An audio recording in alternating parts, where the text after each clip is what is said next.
Once upon a time, on the far-off planet Jupiter, lived two strange creatures. Strange in looks, but with a wisdom far greater than our own. Well, you can't expect them to be perfect. Each day, they searched the universe for signs of intelligent life. But alas, they found none. Instead, they settled for the planet Earth. Now, on this planet lived a young inventor by the name of Ernest P. Duckweather. He invented a television set unlike any ever known before. For on this set, he was able to tune in the planet Jupiter. The trouble was that no one believed him. Not even when his friends from outer space sent down a visitor to Earth.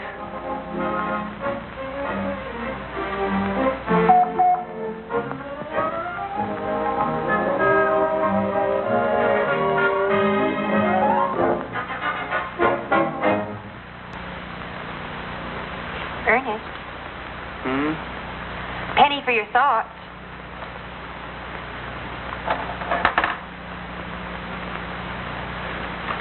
I've just been thinking about you and me, Katherine. Oh? What about you and me? Well, we've known each other for such a long time. I wouldn't be a bit surprised if one day you and me were... This is going to sound silly to you, Katherine. Oh, no, not at all.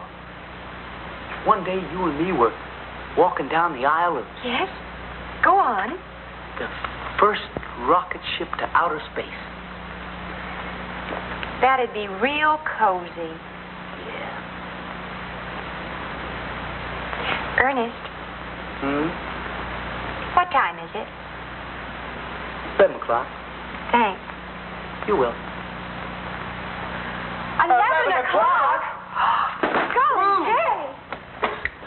And here he is, your friend and mine, Professor Dexter Spiegelmacher. Today we continue our series of lectures which prove that money isn't everything. Are you overdrawn at your local bank? When you shake your pocket, do you hear nothing but keys rattling? Is the only kind of lettuce you got the kind that goes in sandwiches? Well, you don't know how lucky you are. In fact, I don't know how lucky you are. Well, I'm talking about you ain't even lucky. That is, not until you have tried the Spiegelmacher system for feeling good without loot. Now, the first thing you do is take a nice long walk in the park. Then you take a deep, deep breath and smell the fresh country air. Good, no? Then you look around at all the birds and the bees and the flowers.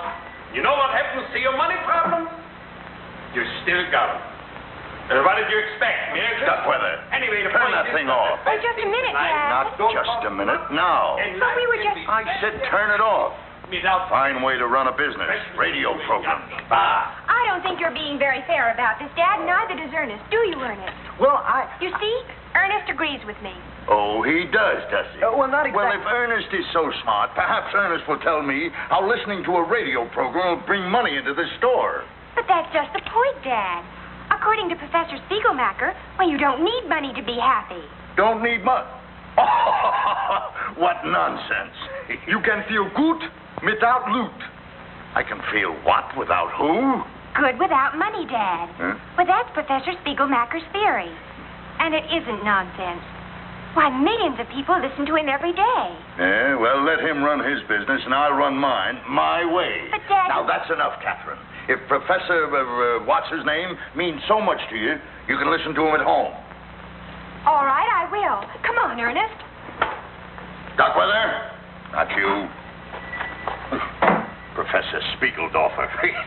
Professor Spiegelmacher, sir.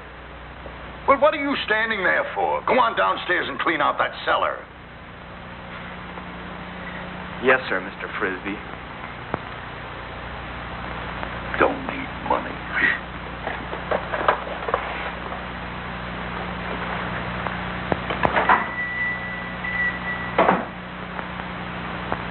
I tell you, I shall faint, Mr. Latham. I shall positively Millicent, I told you it can't be why as do bad these as all things that. have to And I happen can to assure me? you that What's the trouble, Mrs. Clandish? Too much. Too much to talk about. Well, if I can be of any assistance, Oh, I'll you'll be... only make matters worse. What are you... Now, gentlemen, let's not I'll engage have in you know vulgarity. that I would like to Mrs. make Clandish Quiet! Quiet? Now, if either of you gentlemen have the slightest desire to assist me, you might at least allow me to explain my predicament. Well, I apologize for Latham's bad manners. Why, you... Mr. Latham! Continue, Mrs. Clandish. Mr. Frisby, you are looking on the hollow shell of a formerly healthy woman. When I initiated the cultural improvement program for the town of Clayville, I was prepared to make great sacrifices on my well-being. Yes. But never did I think it would come to this. Well, what is it? Well, you are aware of the lecture to be held in the high school auditorium this evening? Well, I should be. I sold 5 books of tickets for you. Not for me, Mr. Frisby. No? For the cultural improvement of Clayville. Oh, Millicent, I sold 7. Yes, you did, Mr. Latham. Well, at any rate, I have just been informed that Mr. Farquhar, who was to be our guest speaker, came down today with a bad case of measles. Oh, that's awful. Dreadful. Well, is it any wonder I've wasted away to mere nothingness? Well, I wouldn't say that. Millicent, as I told you, I'll be only too happy to get a replacement for you. You? Why, what speakers do you know? I suppose you never heard of Dr. Mengali, the memory expert. Oh, that quack?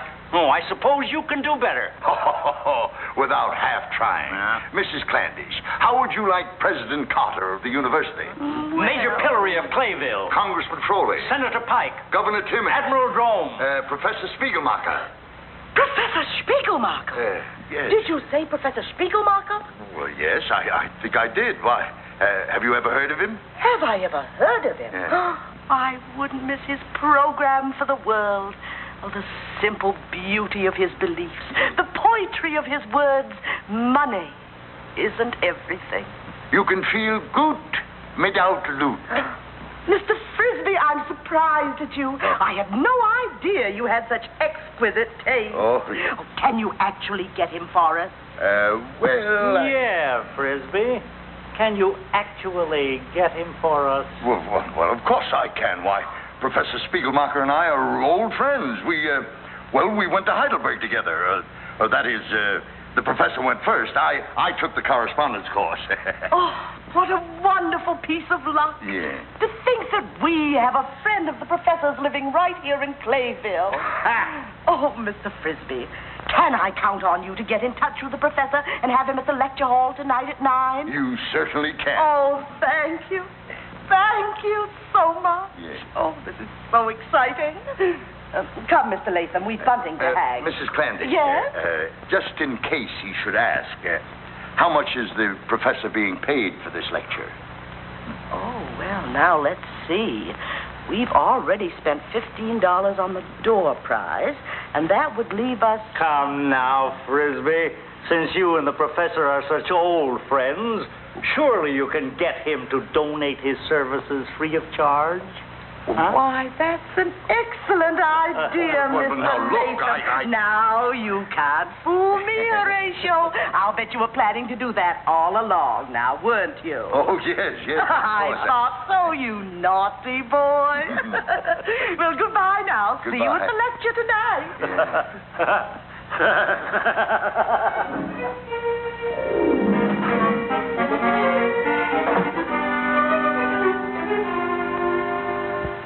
Duckweather? Yes, sir? My boy, I have a little job for you.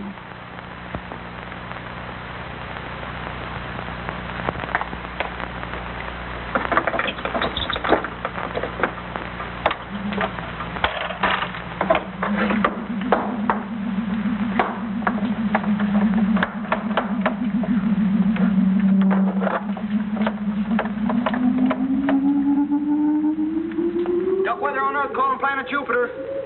Duckweather on Earth, calling planet Jupiter.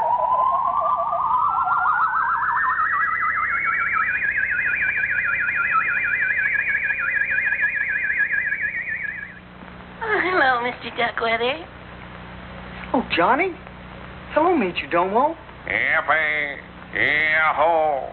Well, what's going on up there? The planet Jupiter is having a celebration, Mr. Duckweather. After all these weeks of contact with the Earth, we finally found an Earthling who makes some sense. Who's that? Professor Spiegelmacher, of course. The man who says money isn't everything. Especially when you ain't got none. You mean you listen to Professor Spiegelmacher, too? Every day, Mr. Duckweather, on our interplanetary radio. Well, Mr. Frisby made another one of his promises, and as usual, I gotta keep it. Well, I have to find the professor right away. Just a minute. I'll look through my telescope.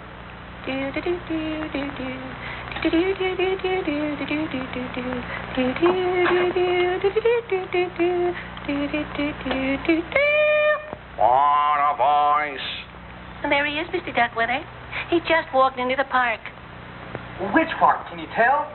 I don't know the name of it, but there's a great big statue right in the middle. It's squirting water through its ears. Oh, Franklin Park. That's in the city, 20 miles from here.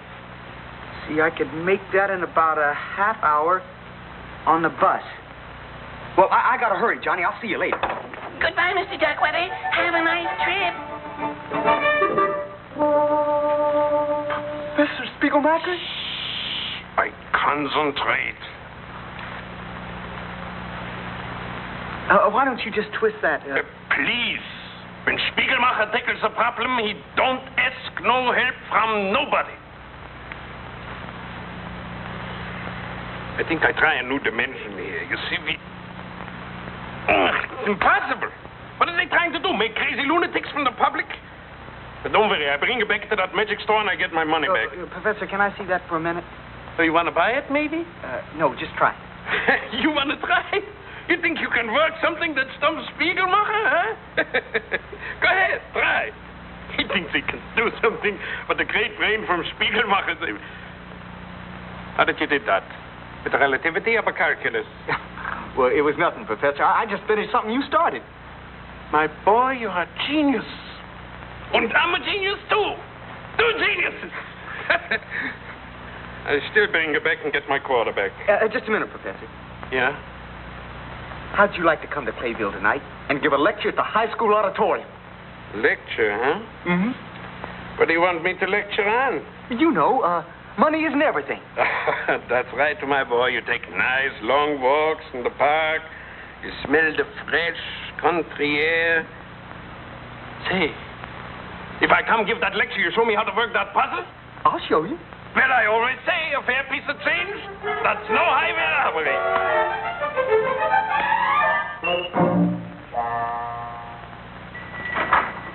Dad, look! I got you, Mr. Frisby. Oh, Ernest! Katherine, Mr. Frisby, this is Professor Spiegelmacher. How do you do, Professor? Professor Spiegelmacher, this is indeed a privilege, sir. Allow me, on behalf of the entire township of Clayville, Please.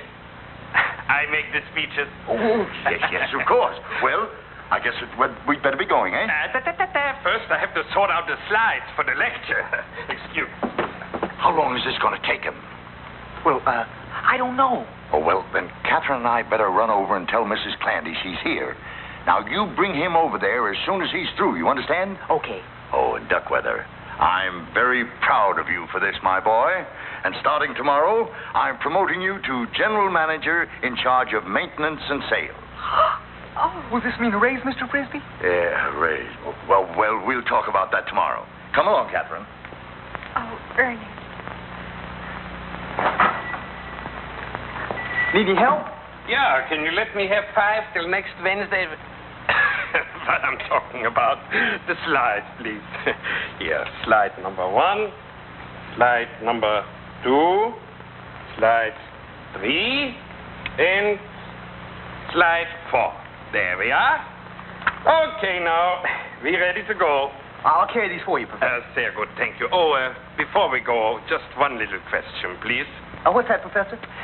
Do I get my $1,000 before or after the lecture? You what? My $1,000. The standard lecture fee. $1,000? What are you worried about, my boy? Money isn't everything. Professor, we haven't got $1,000. No $1,000. You mean you brought me all the way down here for nothing? Well, I thought you said... That's very serious, my boy. That's very serious. You can't expect a lecture without a fee. But, Professor, you said if I showed you how to work that puzzle... That was just a bonus. But all those people down at the high school just waiting. You can't. My boy, there's an old Spiegelmacher slogan for occasions like this. No riches, no speeches. Professor!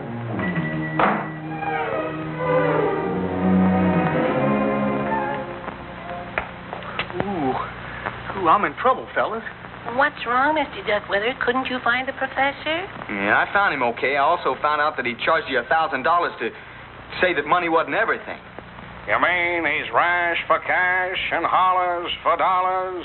I mean, he don't feel good without loot. Creeping comets, what a disappointment. Johnny, what are we going to do? All those people down at the high school auditorium, they're just waiting right now. Well, why don't you give the lecture, Mr. Duckweather? Me? You believe that money isn't everything, don't you? Well, yeah, I know. And the professor never did believe it himself. Don't you see? You're really more of an expert than he is. Well, I know, Johnny, but it sounds awful risky to me. Just do as we tell you, Mr. Duckweather. You can't go wrong.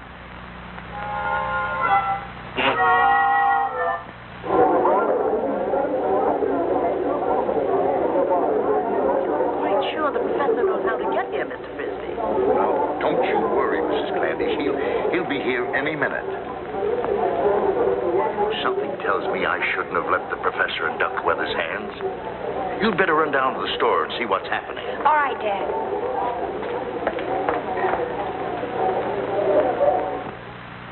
Oh, hey, Johnny. I just thought of something. I got to have somebody help me with these slides here. Oh, what do you mean? Well, somebody's got to put on the slides while I do the talking. That's what I was going to do for the professor. And that sounds like a job for a robot. Which robot did you have in mind? Not you, Major Domo. I was talking about Reject, the factory-rejected robot. That's better. Well, you think Reject could do it? Of course, there's nothing to it. Okay, then, Johnny. You tell him to meet me backstage at the high school auditorium, will you? All right. I better get Reject.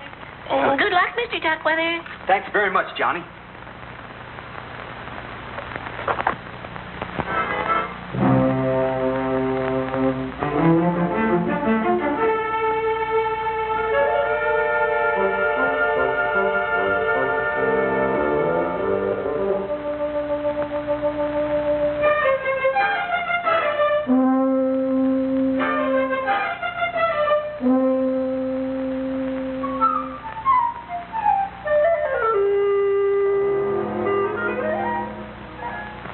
Reject.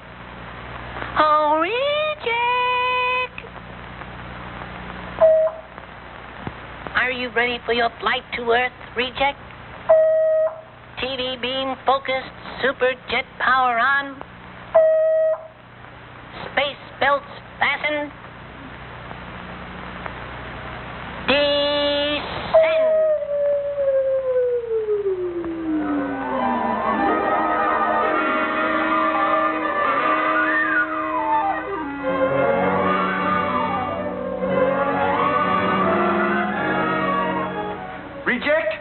Reject, can you hear? Reject! Reject, where are you? Oh, hi, Reject, look. Now, look, this is a slide projector right here. I'm going to show you what I want you to do. You put the slides right in here, one by one on this side. Push it through like that, and that brings the picture up. You understand that? Okay, I'm going to be right out here on stage, on the other side of the curtain where you'll be able to hear me. When I call for the next slide, you change slides. Here they are, right here in this box. There's a whole bunch of them, but we're only using numbers 1, 2, 3, and 4. In that order. Okay?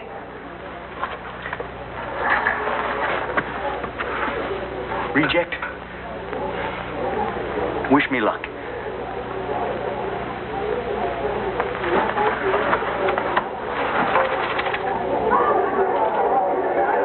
May I have your attention, please? Please. I realize that every heart among you you is beating anxiously for the arrival of Professor Spiegelmacher.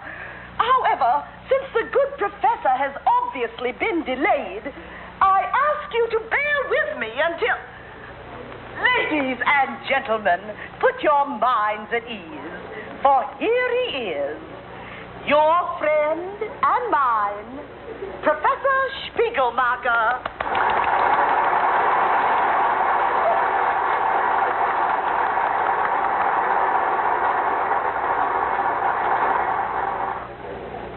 Ladies and gentlemen, once again we proved that money isn't everything. The pictures. And so while it is ready with the slides, we can begin. Once upon a time in my travels, I met a young lady. She was a lovely young creature, and she was crazy about money. And she looked something like this. First slide, please.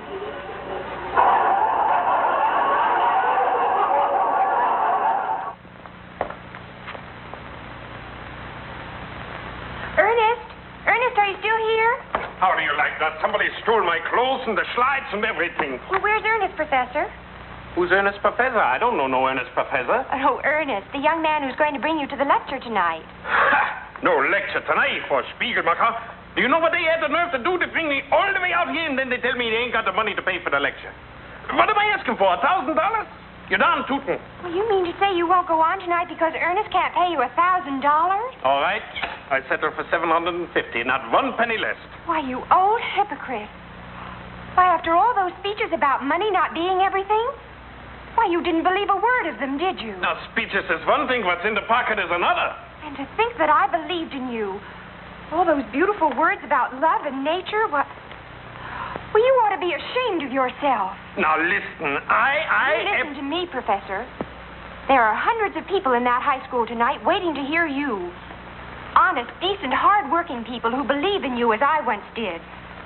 Well, maybe it's time somebody told them what a fake you really are, You horrible old man. Hey, Bates! My assistant must be having trouble with the slides. Next slide, please.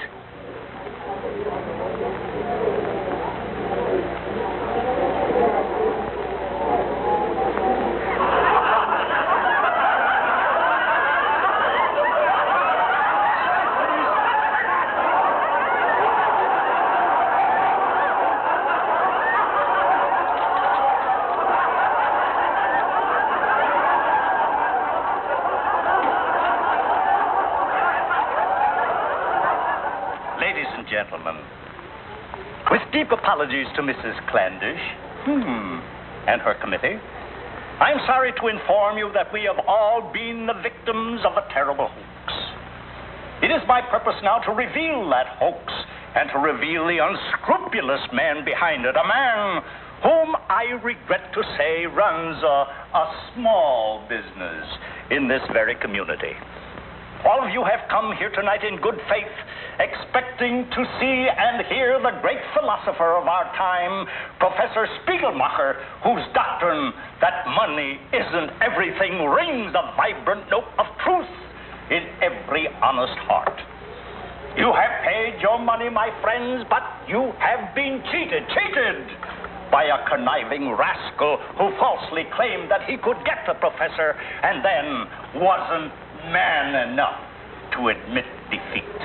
Instead, this man persuaded his youthful assistant to disguise himself as the professor by putting on a false beard. Knowing these facts, it is my solemn duty as a citizen of Clayville to expose this hoax and the villains behind it.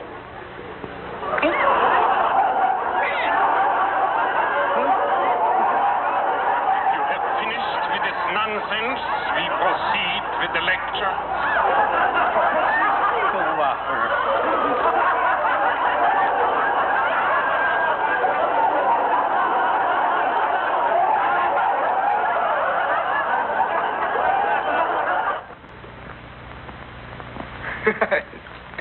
And you should have seen the look on old Latham's face when he tried to pull off the professor's beard. He looked as surprised as a jackrabbit in a Turkish bath.